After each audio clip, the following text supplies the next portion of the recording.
Merci. Bien, écoutez, bonsoir à tous. Merci d'être là ce soir avec nous pour cette conférence qui vous est proposée dans le cadre de la Semaine du cerveau.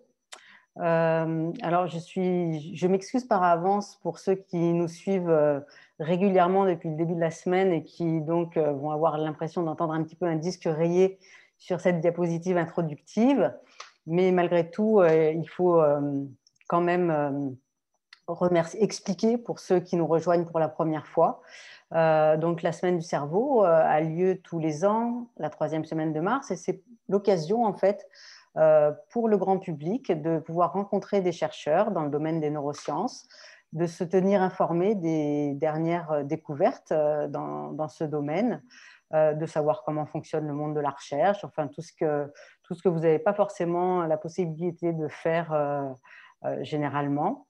Et donc, nous avons monté une association ici à Marseille qui s'appelle cerveau.com qui nous permet d'organiser cette manifestation chaque année. Donc, généralement, non seulement il y a des conférences, mais des débats, parfois des ciné-débats. On va dans les écoles, dans les lycées pour rencontrer les élèves, leur expliquer ce que c'est que le métier de chercheur, leur expliquer le fonctionnement du cerveau. Parfois, on organise également des expositions. Et pour faire tout ça, on a le soutien d'une part de nos institutions, le CNRS, l'INSERM, mais également des salles qui nous accueillent. Donc, je tiens à remercier tous nos partenaires opérationnels.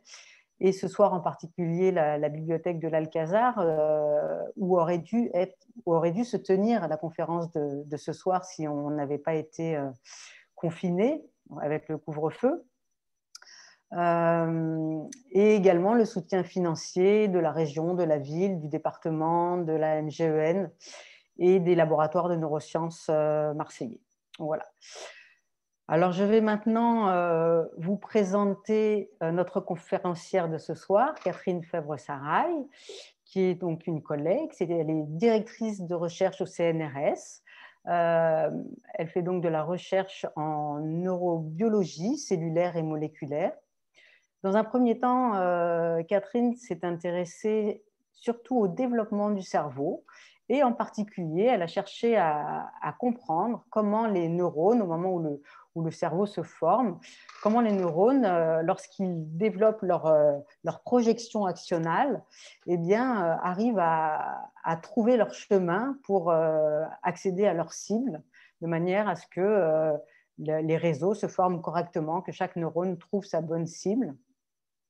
Ensuite, Catherine est allée monter son équipe à l'hôpital Nord, à Marseille, où elle s'est intéressée plus particulièrement à la formation de la myéline et à l'organisation des nœuds de Ranvier. Alors, les nœuds de Ranvier, elle va nous expliquer ce que c'est pendant sa conférence. Et aujourd'hui, elle a rejoint le laboratoire, l'Institut de neurobiologie de la Méditerranée sur le campus de Lumini, où elle travaille dans l'équipe de Valérie Crépel, toujours sur des thématiques en relation avec la myéline, donc sujet dont elle va nous parler tout de suite. Catherine, je te laisse la parole pour ta conférence. Merci Myriam, merci pour cette occasion d'être en contact avec les participants de la Semaine du cerveau. Donc, je vais donc vous parler de la myéline, une substance blanche pour améliorer les performances de la matière grise. Alors, qu'est-ce que la substance blanche? Qu'est-ce que la matière grise? Donc, on voit ici sur une coupe de cerveau humain ce que l'on appelle la matière grise. En fait, partie extérieure, externe du cortex qui suit les circonvolutions cérébrales. Et c'est la région qui contient les couches, les différentes couches des neurones corticaux. Et en blanc, il s'agit de la substance blanche. En fait, la substance blanche, ce sont des câbles nerveux qui sont entourés de myéline. Alors, ces câbles nerveux, on les voit ici visualisés en IRM, en imagerie de résonance magnétique. Alors, c'est colorisé et on voit bien que ces câbles nerveux permettent les connexions entre les différentes régions du cerveau, entre l'hémisphère droit et l'hémisphère gauche, et puis entre le cerveau ensuite et la moelle épinière, par exemple. Donc, cette substance blanche, cette myéline, sert de câblage. Alors, a priori, on pourrait penser que c'est un rôle passif de câble, mais en fait, on va voir que cette myéline joue un rôle important et un rôle dynamique. Alors, en physiologie neuronale, le principe, c'est qu'un neurone va générer un signal électrique, ici au niveau près du corps cellulaire, au niveau du départ de son axone. Donc l'axone, c'est le prolongement neuronal qui va contacter la cellule cible. Et quand le signal va arriver au niveau de la synapse, il va y avoir libération de neurotransmetteurs au niveau de la synapse, ces petites vésicules-là qui vont fusionner au niveau de la membrane, libérer un médiateur chimique et le message va passer de neurone en neurone, du neurone A au neurone B. Donc, le diamètre de l'axone est très fin, les axones sont très fins, un diamètre d'environ 1 micron. Et cela permet une vitesse de conduction de cet influx nerveux d'environ 1 mètre par seconde. Alors, 1 mètre par seconde, c'est rapide si les neurones sont connectés, sont proches les uns des autres, mais c'est lent, notamment pour les animaux de grande taille. Par exemple, il existe des neurones, donc les neurones du cortex moteur qui sont ici, qui envoient un prolongement et ce prolongement va descendre au niveau du bulbe, croiser la ligne médiane là, et ensuite descendre tout le long de la moelle épinière pour contacter les neurones moteurs qui vont, eux, commander les nerfs moteurs et la musculature. Donc ici, chez ce bel animal, les neurones corticospinaux vont envoyer des axones qui vont faire plusieurs mètres de long. Donc une conduction de 1 mètre par seconde, c'est lent.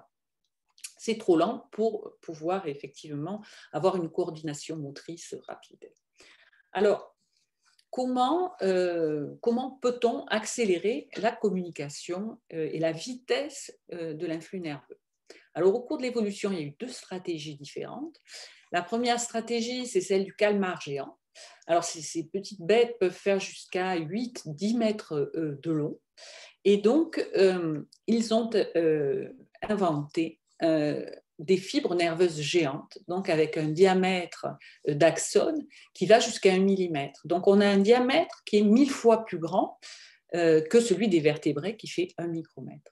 Et donc là, comme la vitesse de propagation est proportionnelle au diamètre de l'axone, on arrive à une vitesse de 25 mètres par seconde. Donc, c'est rapide. Alors, ce calmar, avec ses axones géants, a vraiment servi de modèle d'étude pour les premières analyses en électrophysiologie, donc dans les années 30-40. C'est en étudiant des axones géants de calmar, bon, il s'agit d'un petit calmar, mais qui a des axones géants. À ce moment-là, on a pu faire des enregistrements électriques et découvrir le courant membranaire, donc qui s'appelle le potentiel d'action, donc grâce à l'étude sur ces axones géants de calmar. La stratégie qui a été développée par les vertébrés est tout à fait différente. Nous n'avons pas d'axones géants, et heureusement, parce que ça prendrait beaucoup de place. Donc la stratégie qui a été mise en place au cours de l'évolution, donc 350 millions d'années, chez ici Dunkleosteus. Donc il s'agit d'un poisson à cuirasse et à mâchoire. Et chez cet animal, déjà, il y a eu une évolution avec la formation de la gaine de myéline. Et là, nous avons un axone qui fait 1 micron, donc un petit axone, et nous avons une vitesse de conduction qui va jusqu'à 50 ou 100 mètres par seconde. Donc là, une vitesse qui est tout à fait compatible avec la gestion du mouvement, par exemple, chez ces poissons carnassiers. Donc l'apparition de la gaine de myéline, cela permet une augmentation par un facteur 100 de la vitesse de propagation des influx nerveux pour une taille, un diamètre d'axone identique. Donc cette gaine de myéline sont des manchons en fait, de myéline qui sont interrompus tous les millimètres environ sur les grands nerfs, et l'influx nerveux va sauter, donc c'est ce qu'on appelle la conduction saltatoire, d'un nœud de Ranvier à l'autre nœud de Ranvier. Donc le nœud de Ranvier, c'est cette zone ici où l'axone est libre et n'est pas recouvert de myéline entre deux manchons de myéline. Alors comment ça se passe? Eh bien, le courant, le potentiel d'action, le courant électrique est généré ici au niveau de la région du début de l'axone, et puis va se propager de manière saltatoire de nœud de Ranvier en nœud de Ranvier. Alors, le potentiel d'action, le courant électrique qui est généré dans un nerf, ça n'est pas un transfert d'électrons. C'est un transfert comme dans une pile. Il s'agit d'un transfert de charges ioniques, d'ions, qui vont passer d'un côté à l'autre de la membrane. Donc, il s'agit de transfert d'ions sodium et d'ions potassium. Et au niveau de ces nœuds de Ranvier, ce qu'on voit ici, on a une très forte concentration en canal sodium, et c'est cette présence de canal sodium qui va permettre à ce potentiel d'action de se propager de nœud de Ranvier en nœud de Ranvier à une grande vitesse. Alors, cette gaine de myéline, elle est synthétisée par des cellules particulières dont je vais vous parler, qui s'appellent les oligodendrocytes. Alors, ce sont des cellules, ça fait partie des cellules gliales, qui émettent des bras un petit peu à la manière d'une pieuvre, et ces bras vont venir enrouler les prolongements neuronaux. Donc une même cellule peut former 10 à 20 manchons de myéline sur différents axones.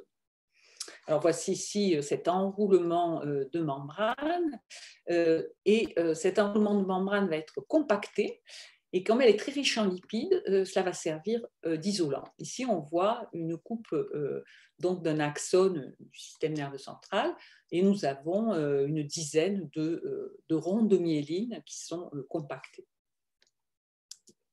Alors cette cellule, l'oligodendrocyte, c'est une cellule qui est très, très jolie, qu'on peut cultiver in vitro. Donc en fait, ces cellules sont purifiées à partir de petits rats nouveau-nés.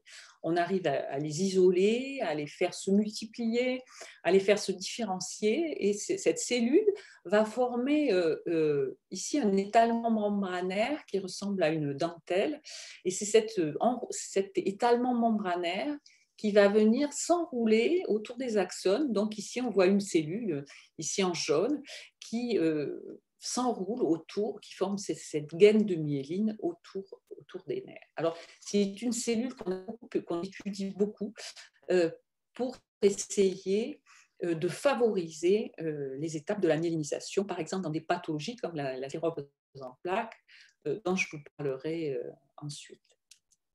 Alors, la caractéristique de cette myéline et de cette myélinisation, c'est qu'elle apparaît assez tardivement au cours du développement. Donc, dans la vie fœtale et embryonnaire chez l'homme, donc les neurones se mettent en place au cours du premier trimestre de la vie prénatale, et donc les connexions synaptiques se forment ensuite. La myélinisation, ça apparaît après la naissance. Donc, on voit ici une image en IRM donc du cerveau d'un bébé humain, et on voit au cours du temps, au cours du développement ici, la première année de vie du bébé, on voit une augmentation de la myélinisation qui se fait massivement, donc au cours de cette première année de vie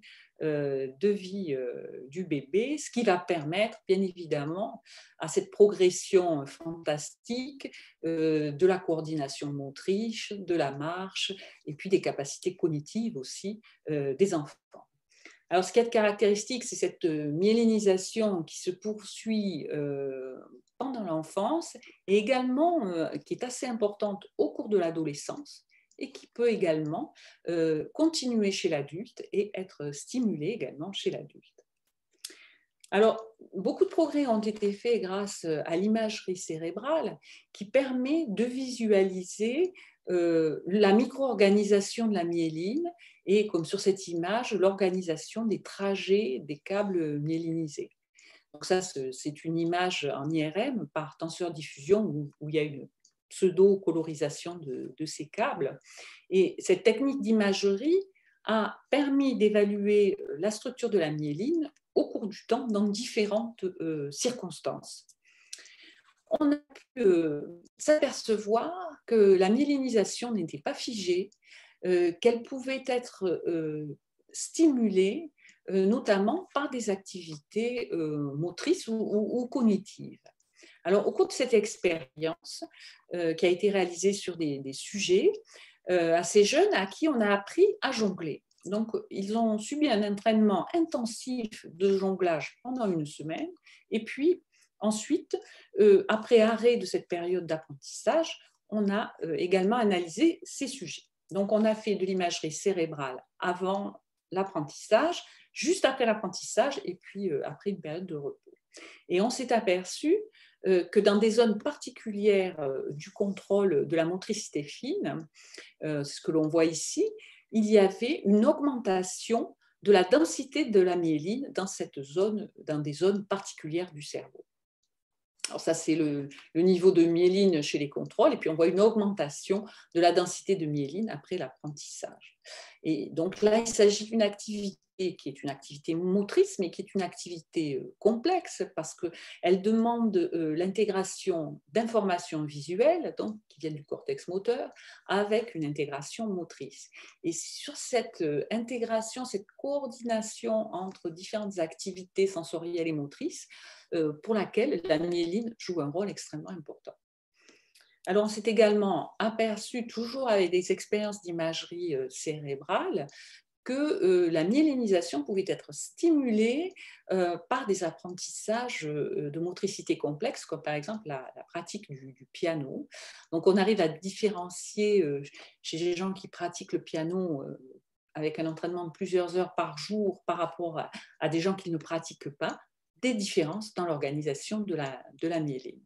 On s'est aussi aperçu pour d'autres activités cognitives, par exemple chez des personnes qui ont des défauts, chez des enfants aussi qui ont des défauts de lecture, d'apprentissage de la lecture, de l'écriture, on s'est aperçu que ces problèmes cognitifs pouvaient être associés avec une réduction de la densité de myéline dans des zones spécialisées du cerveau qui concernent ces activités.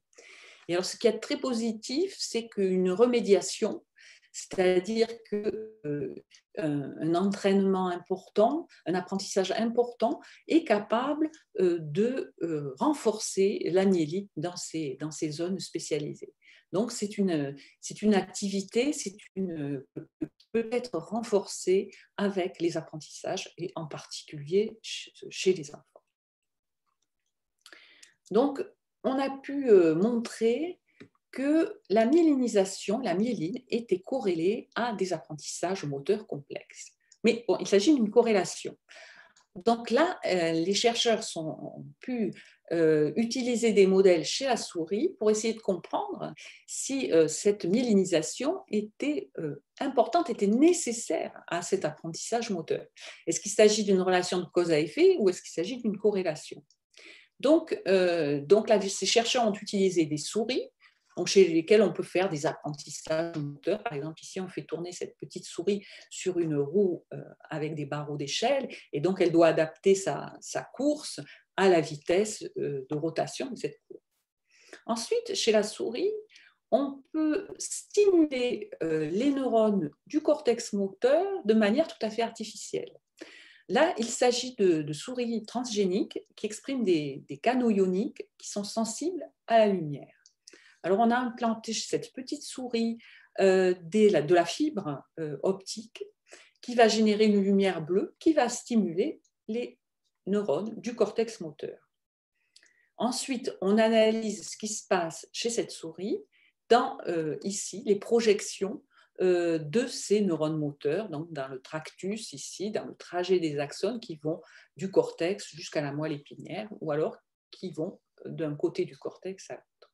Et on s'est aperçu que les cellules qui myélinisent, donc les oligodendrocytes qu'on voit ici en vert, ces cellules qui myélinisent se multiplient et la myélinisation est également augmentée à cause de cette stimulation de l'activité des neurones. Donc là, on a une relation de cause à effet entre activité neuronale, stimulation de nos neurones, donc stimulation de la matière grise, et augmentation de la myéline. Alors, est-ce que cette myéline va être importante pour l'acquisition de nouvelles capacités motrices pour un apprentissage particulier? C'est ce qui a été étudié par notre équipe qui a bloqué la multiplication de ces oligodendrocytes. Donc, impossible chez ces souris de générer de nouvelles cellules qui myélinisent. Eh bien, ces petites souris peuvent faire des apprentissages simples, comme cet apprentissage rester en équilibre pour courir à une vitesse adaptée à la rotation de cette roue, mais si l'on leur apprend une tâche plus complexe, par exemple si on enlève des barreaux d'échelle sur cette roue, alors à ce moment-là, la souris contrôle apprend et arrive à se maintenir, n'est-ce pas, sur cette roue qui tourne. Par contre, si on bloque la formation de nouvelles cellules myélinisantes, et donc enrichissement en myéline, l'apprentissage se fait beaucoup moins bien. Donc là, on a eu des données qui ont pu montrer que l'activité cérébrale peut stimuler la myélinisation, qui peut être partie prenante dans des apprentissages moteurs complexes. Alors, il a été ensuite montré que de nombreux facteurs de l'environnement peuvent influencer la myélinisation. Alors, il y a des influences positives. Donc, ça a été montré, comme je vous l'ai déjà dit, pour l'apprentissage de la musique, pour des activités motrices complexes, des activités cognitives. Également, la méditation a été montrée comme ayant une influence donc de stimulation de la myéline. Et puis, il peut y avoir des influences négatives sur cette myélinisation. Une malnutrition, par exemple, une naissance prématurée. Donc, chez les enfants prématurés, on a des défauts de myélinisation des neurones, défauts qui se produisent, bon, évidemment, qui sont visibles beaucoup plus tard, mais défauts qui ont été générés dans la vie fœtale, avant la naissance. Également, l'isolement social des individus va avoir une influence négative sur cette myélinisation. Alors, il y a des pathologies qui sont liées à des défauts de myélinisation. Et en particulier, des maladies psychiatriques qui peuvent être associées à des défauts de la myéline. Ça peut être le cas de certaines formes d'autisme et également, ça peut être le cas davantage de la schizophrénie. Alors, la schizophrénie, chez les patients schizophrènes, on a pu analyser de très larges cohortes de patients schizophrènes et les comparer par rapport aux témoins et faire des analyses de séquençage complet du génome. On a pu montrer que donc c'est une maladie complexe qui est basée sur des centaines de gènes de susceptibilité qui augmentent le risque génétique donc de développer une schizophrénie. Et parmi ces gènes de susceptibilité, nous avons environ 80 gènes qui sont associés à la formation de la myéline. Donc, risque génétique sur des gènes de la myéline. On s'est également aperçu chez ces patients schizophrènes que les défauts cognitifs étaient également associés à des altérations de la microstructure de la myéline. Donc, défaut de densité des fibres myélinisées chez ces patients. Or, on sait que la schizophrénie est une maladie qui est dépendante également des effets de l'environnement, comme la myélinisation, et on sait également que c'est une maladie qui se développe la plupart du temps au moment de l'adolescence. Or, c'est une maladie du développement, mais du développement tardif, Et l'adolescence, c'est une période de la vie où il y a encore une myélinisation importante qui se fait au niveau du cerveau. Donc, voilà ce que l'on sait maintenant de cette myéline qui peut être une cible intéressante à étudier pour ces maladies psychiatriques. Alors, il y a une autre maladie associée à la myéline, alors là, qui est une maladie tout à fait différente, qui est une maladie auto-immune, et c'est la sclérose en plaques. Alors, la sclérose en plaques, c'est une maladie dont nous avons des démyélinisations en plaques, donc tout à fait focales. C'est ce que l'on voit ici sur un cerveau en imagerie. Vous voyez ici, ces taches ici blanches correspondent à des événements, des plaques de démyélinisation. C'est une signature particulière donc, de cette maladie où on a ici des atteintes très focalisées de la myéline. Alors, c'est une maladie qui affecte généralement les jeunes adultes, donc c'est une maladie qui peut démarrer vers 25-35 ans et qui atteint majoritairement des femmes, donc des jeunes femmes, 3 sur 4, environ 100 000 patients en France. Et il existe, je vais vous le détailler un petit peu plus, différentes formes évolutives de cette maladie, pour laquelle il n'y a pas de traitement curatif. Donc c'est une maladie complexe qui peut atteindre différentes fonctions cérébrales ou motrices en fonction des zones qui sont atteintes, des zones dans lesquelles on voit ces plaques de démyélinisation. Alors, un des premiers symptômes qui est souvent détecté, c'est des altérations de la vision quand il y a une démyélinisation au niveau du nerf optique. Il peut y avoir d'autres atteintes, notamment motrices, avec des altérations de la myéline au niveau de la moelle épinière, altération de la coordination motrice, c'est pour ça que la tasse de café tombe, perturbation de l'élocution, enfin, ça peut être des symptômes très variés. Peu de défauts cognitifs, mais cependant des fatigues importante, une diminution de la capacité de concentration, également une diminution de rapidité et au niveau des capacités d'exécution ou de décision au niveau de la cognition. Alors, différentes formes pour la sclérose en plaques, différentes formes d'évolution. Donc, c'est une maladie qui, dans la plupart des cas, donc 85% des cas, c'est une forme où il y a des poussées, donc qui durent quelques jours, à des poussées de démyélinisation, donc avec une période de neuroinflammation importante qui vont induire les premiers symptômes. Et puis, à ce moment-là, dans cette forme, il y a une rémission et qui peut être de plusieurs années sans nouvelle poussée de démyélinisation, poussée de neuroinflammation.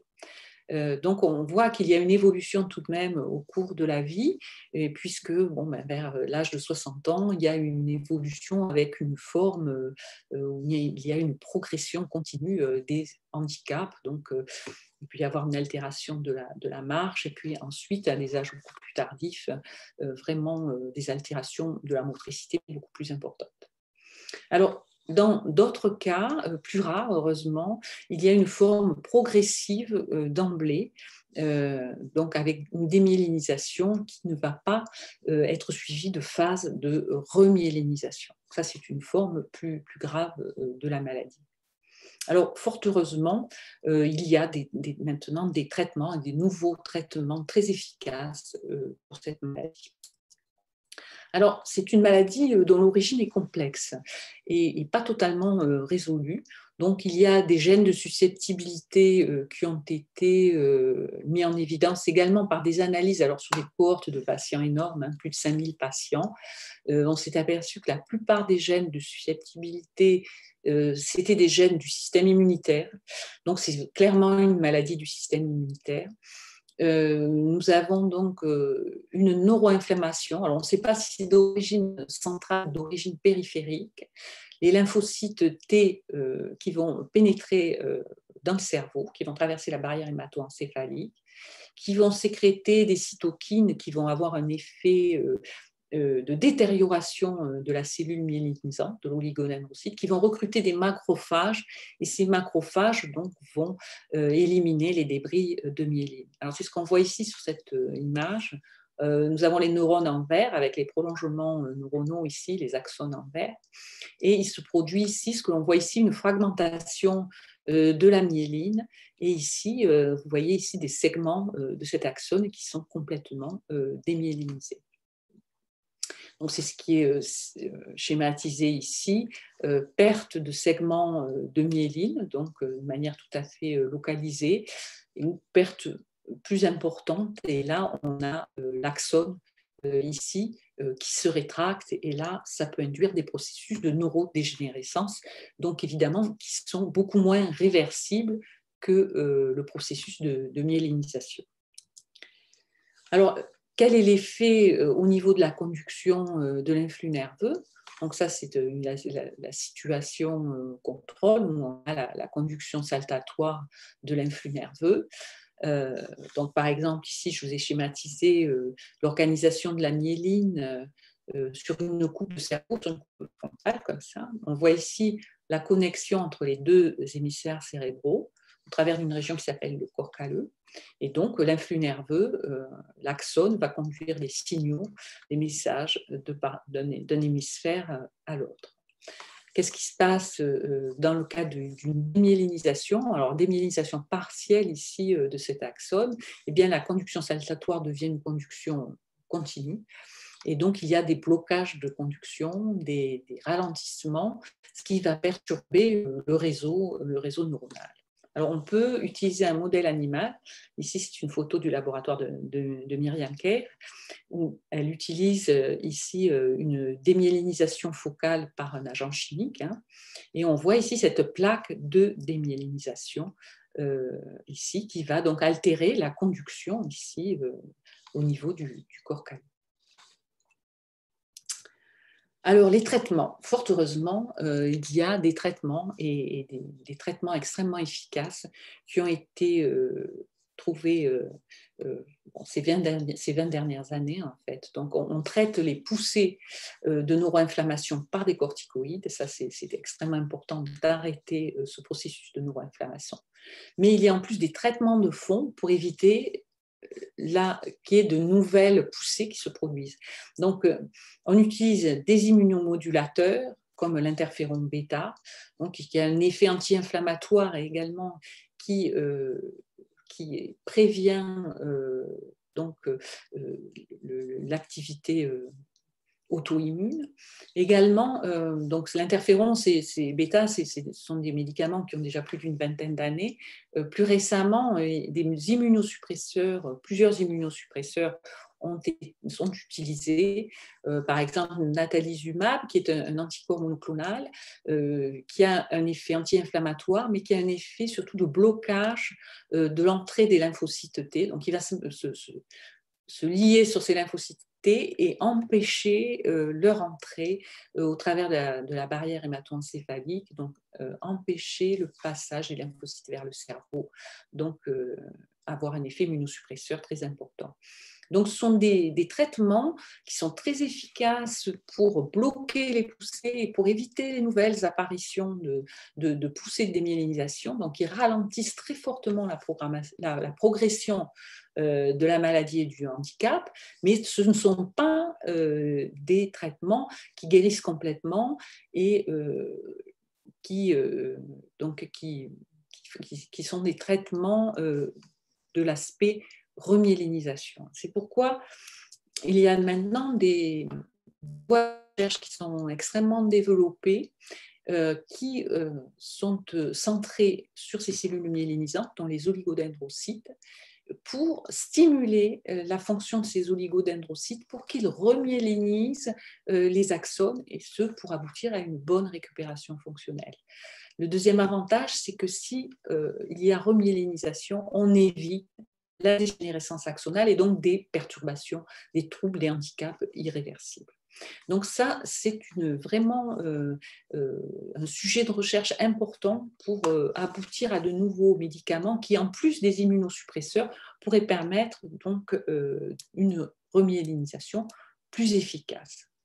Alors, ces stratégies en fait, de remyélinisation partent du concept que ce qui serait favorable pour remyéliniser ces plaques ici de démyélinisation, c'est de stimuler la prolifération, la multiplication de ces petites cellules myélinisantes, de ces cellules myélinisantes, leur migration jusqu'à la plaque ici de neuroinflammation, et puis stimuler également la remyélinisation. Donc des cribles donc de médicaments, des cribles de drogues ont été effectués en utilisant cette d'oligodendrocytes cultivés in vitro. Donc on a pu, comme cela, identifier pas mal d'antagonistes de récepteurs ou de bloqueurs de certains récepteurs membranaires qui stimulent toutes les étapes de la migration. Ensuite, on peut tester sur des modèles animaux, ces modèles de démyélinisation, on peut tester l'efficacité de ces drogues pour induire une remyélinisation. Et donc, à l'heure actuelle, il y a au moins une vingtaine de molécules qui ont été montrées très favorables dans des systèmes ici animaux et qui sont en ce moment en essais cliniques de phase 2. Donc, on a beaucoup d'espoir d'associer donc, ces molécules remyélinisantes à des molécules immunosuppressives. Donc, je vous remercie pour votre participation. Je voudrais remercier l'Alcazar qui nous a donc accueillis. Et puis, je voudrais remercier également l'ARCEP, qui est l'association de recherche pour la sclérose en plaques et qui soutient nos recherches depuis de longues années. Et bien, voilà, je vous remercie. Puis maintenant, je vais essayer de répondre à vos questions. Voilà. Merci Catherine pour ta présentation qui était vraiment très, très didactique et accessible à tous. Alors, je vais me faire le relais du public pour te poser leurs questions. Donc, d'abord, on a une question vraiment sur la formation de la myéline et des nœuds de Ranvier des canaux, à savoir dans quel sens ça marche? Est-ce que c'est la myéline qui s'enroule de préférence là où il y a des canaux, là où il n'y a pas de canaux ioniques, ou est-ce que c'est les canaux ioniques qui se mettent là où il n'y a pas de myéline? Donc oui, c'est des mécanismes complexes d'interaction entre l'axone et puis les prolongements de la cellule myélinisée. Alors, ce que l'on pense, c'est qu'il y a d'abord contact avec, la plupart du temps, parce qu'il peut y avoir des cas différents, mais la plupart du temps, il y a contact avec la cellule myélinisante qui va donc commencer à s'enrouler et qui va former des jonctions en fait, de chaque côté du manchon de myéline. Et ces jonctions entre la cellule myélinisante, entre les boucles de myéline et l'axone, ça forme des jonctions qui vont limiter la diffusion des canaux ioniques. En fait, les canaux ioniques vont être piégés par diffusion qui est bloquée entre deux manchons de myéline. Donc, c'est la myélinisation qui apparaît en premier, qui va piéger ces canaux ioniques au niveau des nœuds de Ranvier. Merci pour cette réponse. Donc, ensuite, toujours sur le développement de la myéline au cours du développement du bébé, tu nous as montré des images où on voit que la myélinisation débute après la naissance et vers 3 mois chez le bébé humain. Et donc, on a une question pour savoir qu'est-ce qu'il en est chez les prématurés. Quand un bébé naît prématuré, est-ce que sa myélinisation commence aussi à 3 mois ou plus tard?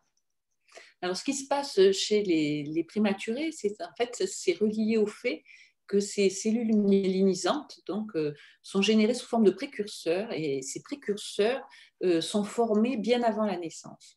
Alors, ce qui se passe chez les prématurés, c'est que ce sont des cellules qui sont sensibles et dans le cas de prématurés, il peut y avoir des processus de neuroinflammation en fait qui vont déclencher un accouchement prématuré. Hein.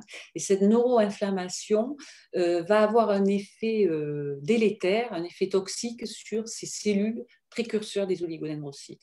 Donc l'effet se fera ressentir bien après la naissance, au moment où les oligodendrocytes vont venir former cette myéline.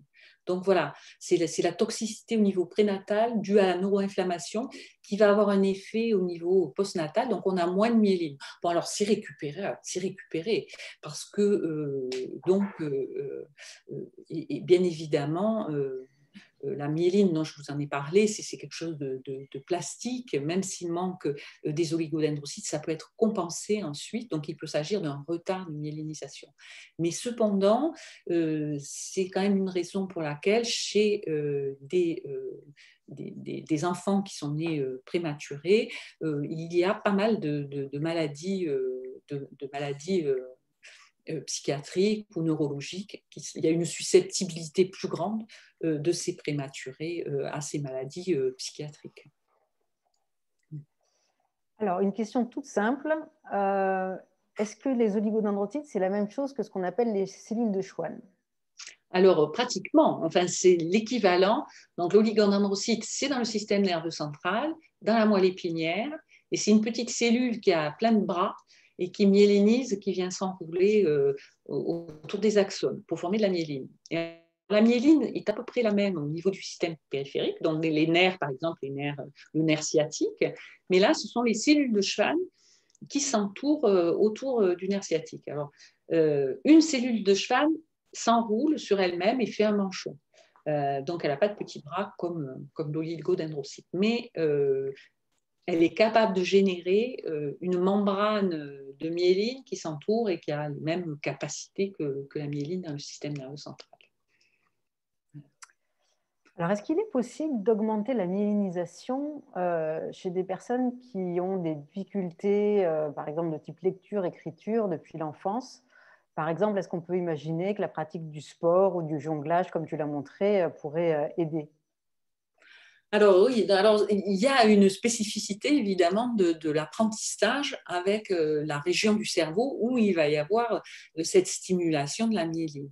Alors, effectivement, les apprentissages cognitifs vont pouvoir augmenter la myélinisation dans les zones de l'écriture, de la lecture. Mais tout de même, l'activité sportive est reconnue comme étant extrêmement favorable. Alors, peut-être c'est un problème d'oxygénation, bon, on ne sait pas. Oui, si, il y a des molécules qui sont sécrétées lors de l'exercice physique et qui ont des effets extrêmement favorables bon, pour certaines pathologies et également au niveau cognitif. Donc, bon, il peut y avoir un effet un peu plus général, effectivement.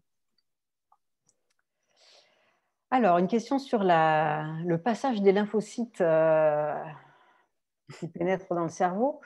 Donc, en fait, c'est une confusion qui a été liée à ma précédente conférence en disant j'avais cru comprendre que les lymphocytes ne devaient pas passer la barrière hémato-encéphalique et que dans le cerveau, c'était la microglie qui assurait le rôle du système immunitaire. Alors, je te laisse répondre, Myriam, là. J'ai une seconde chance, ça qui est bien. Donc, oui, le système, enfin, l'immunité dans le cerveau en question physiologique, elle est assurée par la microglie qui réside dans le cerveau. Et si les lymphocytes peuvent pénétrer dans le cerveau, c'est justement parce que la barrière hémato-encéphalique dans la sclérose en plaques, à cause de l'inflammation, elle est rendue plus perméable. Donc, cette étanchéité de la barrière hémato-encéphalique, elle est mise à l'épreuve par l'inflammation. Et ça permet aux lymphocytes d'adhérer en fait au vaisseau sanguin et de transvaser, en fait, vraiment de passer à travers 2 cellules endothéliales pour rejoindre le tissu cérébral. Donc, voilà, c'est ça l'idée. Bonne réponse. Alors, est-ce qu'on connaît d'autres maladies qui sont liées à la démyélinisation? Alors oui, il y a des maladies. Alors au niveau du système périphérique, puisqu'on parlait des cellules de Schwann, il y a aussi des problèmes de démyélinisation dus à des maladies auto-immunes. Bon, la maladie de, je vais le dire, Charcot. Guillain-Barré, pardon. J'ai travaillé pas mal là-dessus. Donc, c'est la maladie de Guillain-Barré. Et fort heureusement, dans la plupart des cas, c'est réversible. Donc, le Guillain-Barré, c'est des problèmes aussi de moteur, hein, mais ce sont les nerfs périphériques. La plupart du temps, on récupère, mais il y a des formes chroniques. Et puis, il y a d'autres maladies d'origine génétique. Alors, à la fois au niveau des nerfs périphériques, c'est la maladie de Charcot-Marie-Tooth qui peut atteindre les cellules myélinisantes, donc la cellule de Schwann. Et puis, dans le système nerveux central, il y a des maladies génétiques qui sont en fait des maladies métaboliques où il va y avoir mutation de gènes, notamment de gènes de lysosome, et qui vont faire qu'il y a des protéines toxiques de la myéline qui s'accumulent et qui vont aboutir à une mort des oligodendrocytes, notamment chez l'enfant. C'est le cas de la leucodystrophie. Alors là, ce sont des maladies évidemment assez dramatiques, hein, chez les enfants. Et là, il y a des traitements qui sont en cours par moyens génétiques, par thérapie génique. Il y a des essais cliniques qui ont été très fructueux pour cette maladie-là. Je ne sais pas, Myriam, si tu veux ajouter d'autres. A-t-on déjà observé un recul de pathologies psychiatriques comme la schizophrénie ou la paranoïa après une stimulation de la remyélinisation chez l'adulte?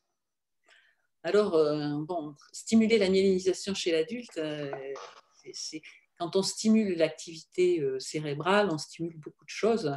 On ne sait pas stimuler en particulier la myélinisation, c'est stimuler l'activité neuronale par des exercices en fait, hein, ou par des drogues, mais on ne sait pas stimuler spécifiquement la myélinisation.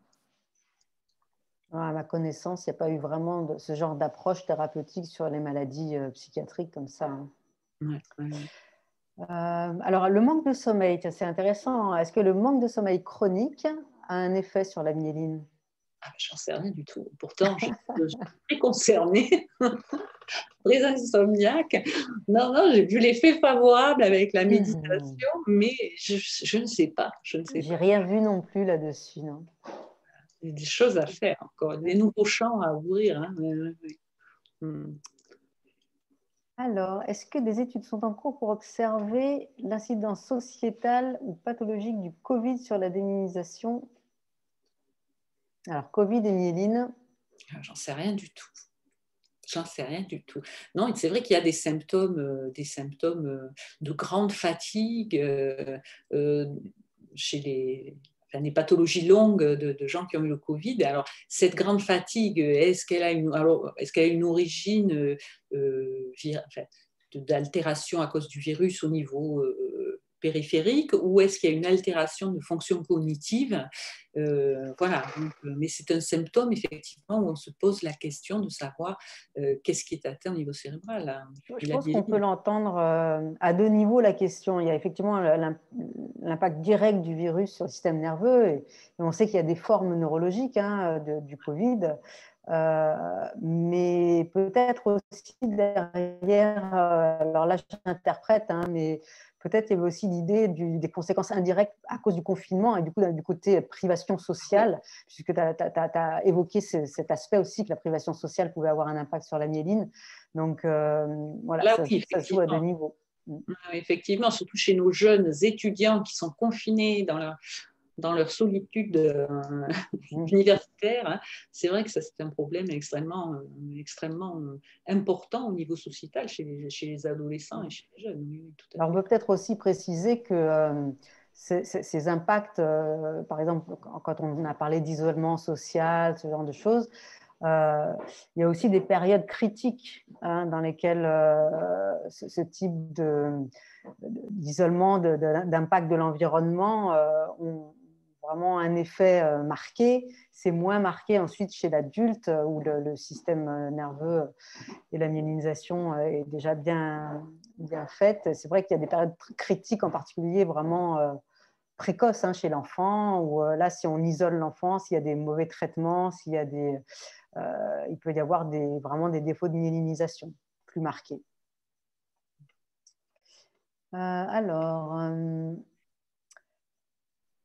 A-t-on déjà mesuré la fréquence cérébrale à différents stades de myélinisation? Alors, fréquence cérébrale, la vitesse de conduction de l'influx nerveux et la fréquence de décharge des neurones myélinisés, non myélinisés.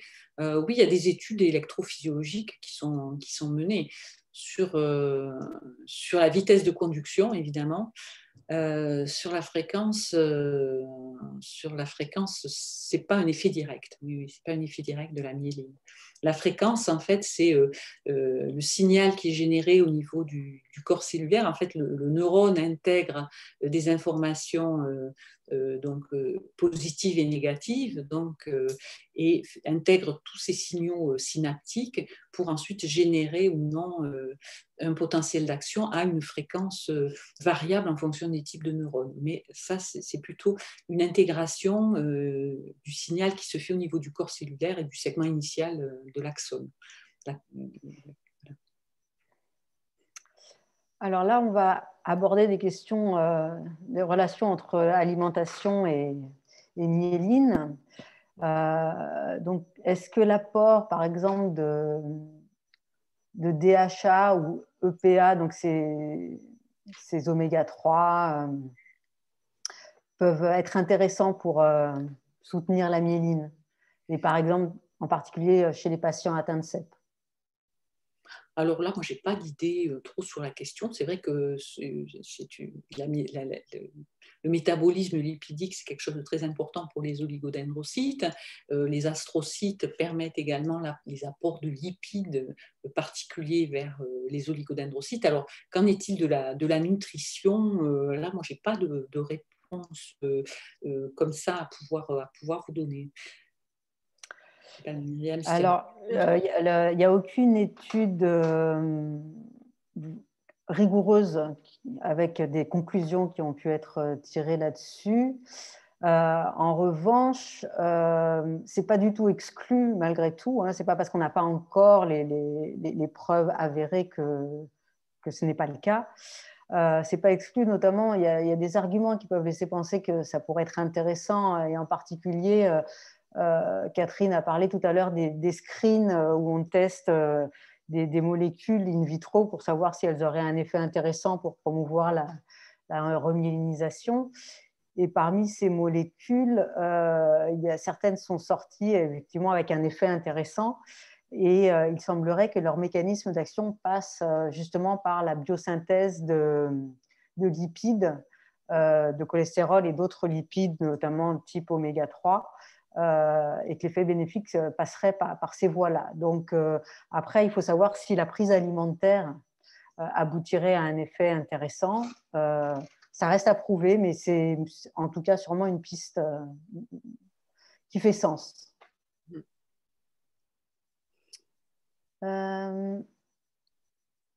Est-ce que la consommation d'alcool par la mère peut diminuer l'aptitude du bébé à produire de la myéline?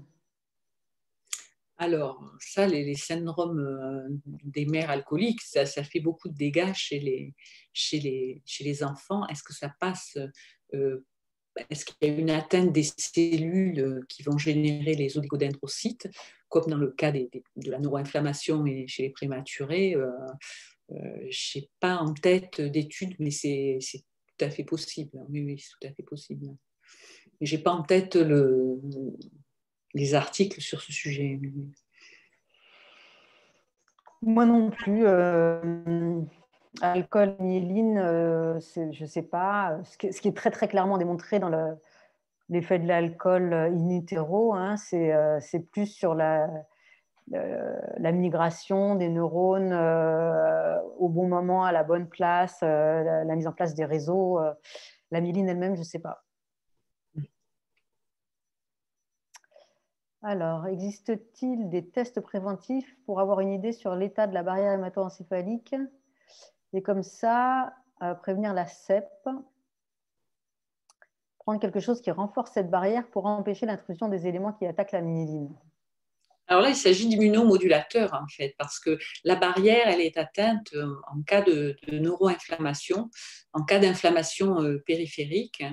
Enfin, il y a plusieurs hypothèses pour la sclérose en plaques, soit l'hypothèse d'une inflammation périphérique qui va altérer donc le système immunitaire et qui va activer plutôt le système immunitaire avec des lymphocytes qui vont réagir contre des protéines de la myéline, soit à l'inverse, des altérations au niveau des oligodendrocytes de la myéline où la microglie va s'activer et il va venir recruter des lymphocytes périphériques. Donc voilà, c'est un problème de sécrétion de cytokines qui vont altérer la barrière hémato-encéphalique. Mais bon, voilà, donc c'est vraiment complexe comme mécanisme de déclenchement de cette auto-immunité. Et donc voilà, c'est vraiment lié au mécanisme inflammatoire. Donc, on ne peut pas prévenir ce genre de choses. Alors, on a une question sur l'activité électrique. Il me semble que l'activité électrique cérébrale est très supérieure chez les jeunes enfants. Est-ce un effet d'une myélinisation débutante? Ah non, non, non, non, non, je ne pense pas. Non, non. Non, non. L'activité électrique des neurones, elle doit être régulée au sein de réseaux et elle se fait de plus en plus complexe au cours du développement, évidemment, au cours des acquisitions, aussi au cours de l'expérience de la vie. Non, non. C'est sûr que les enfants ont des capacités de mémorisation qui sont extrêmement importantes. Alors, à quoi c'est relié? Parce que les remaniements, enfin, le cerveau est encore plastique chez l'enfant, donc les synapses, les connexions entre les neurones peuvent être modulées. Ça peut favoriser les apprentissages, bien sûr. Donc, je pense que c'est ça. C'est pas une activité supérieure, mais c'est effectivement plus de plasticité au niveau des réseaux neuronaux. Oui. Alors, on nous demande un petit peu des explications sur la migration des neurones. Je n'ai pas compris d'où part la migration des neurones vers leur place définitive.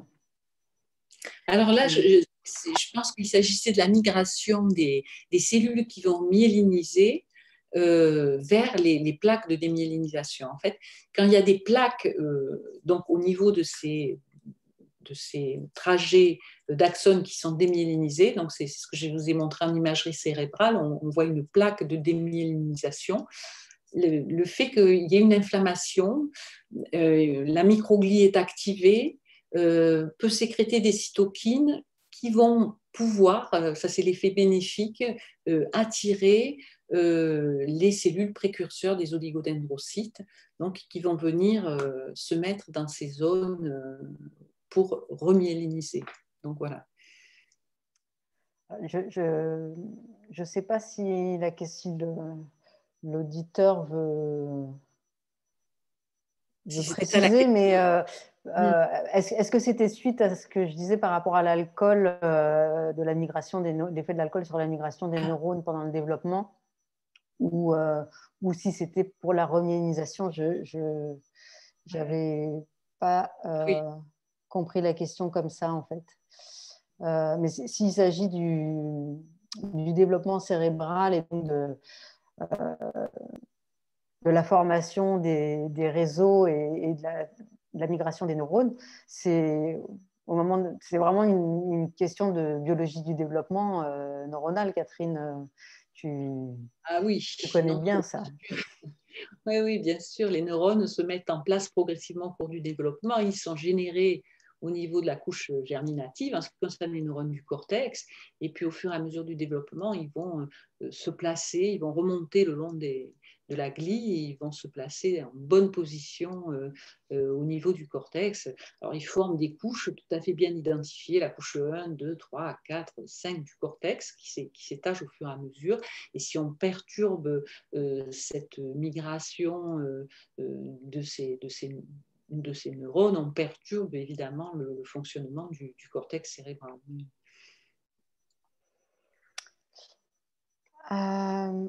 Alors, je crois qu'on a fait à peu près le tour des questions. Là, il y a une question un petit peu particulière, je ne sais pas, j'ai un peu du mal à la cerner, je te la livre telle quelle.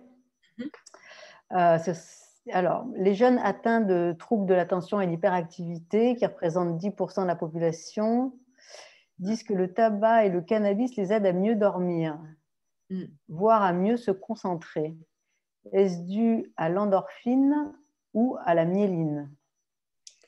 Alors, l'effet du cannabis, il y a un effet du cannabis qui a été des cannabinoïdes sur les neurones inhibiteurs, donc sur la transmission inhibitrice. C'est ça qui provoque un léger assoupissement. Bon, voilà, donc on utilise les cannabinoïdes, hein, je pense, aussi en tant que relaxant, en fait, aussi au niveau musculaire. Mais le cannabis est extrêmement dangereux chez les adolescents, surtout s'ils ont des susceptibilités à des troubles psychiatriques. Par exemple, la consommation, alors c'est une consommation importante, hein, de cannabis, augmente par 6 les chances de développer une schizophrénie, quoi. Donc, chez des jeunes, des enfants ou des adolescents fragiles, évidemment, on ne recommandera pas, hein. Merci pour ces précisions.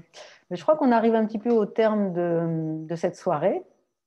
Donc, on va à nouveau remercier Catherine pour le travail qu'elle a fourni. Ce n'est pas facile, hein, de faire des présentations grand public. C'est un autre exercice que ce qu'on a l'habitude de faire avec nos collègues. Donc, encore merci pour ce travail et pour ta disponibilité. Et merci à tous d'être restés jusqu'au bout pour participer à cette discussion. On espère vous revoir la semaine prochaine, puisque la semaine du cerveau continue. Encore, même demain, il va y avoir un débat intéressant sur la relation entre cerveau et l'élaboration des pensées, avec 2 neuropsychologues. Et toute la semaine prochaine, encore des conférences sur le toucher, sur la dépression, sur la prise de décision en conditions extrêmes, enfin, plein de sujets intéressants. Donc, n'hésitez pas à aller visiter notre site cerveau.com pour avoir les détails du programme et à vous connecter à nouveau la semaine prochaine. Voilà. Merci à tous et bonne soirée. Merci. Au revoir.